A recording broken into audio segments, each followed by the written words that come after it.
There is power in your words. మీ నోట్లో, మీ నాలుకలో శక్తి ఉంది.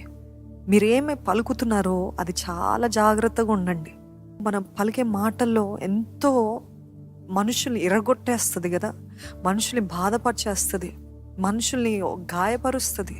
కొట్టడంలో లేనిది యునో ఇంకా వేరే గాయాలు, లేకపోతే యాక్సిడెంట్లో కలిగే దెబ్బల కంటే మాటల వలన కలిగే గాయాలు చాలా అధికము కదా.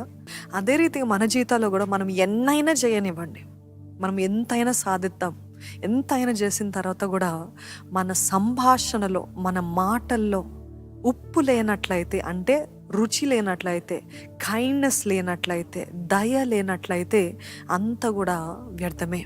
Speak blessing. వారిపైన ఎవరెవరైతే నీకు విరుద్ధంగా మాట్లాడుతున్నారో వారిపైన దీవెనలు పలుకు. వారు ఎటంకారంగా మాట్లాడిన నువ్వు రియాక్ట్ అవ్వకుండా you respond kindly, you respond with blessings.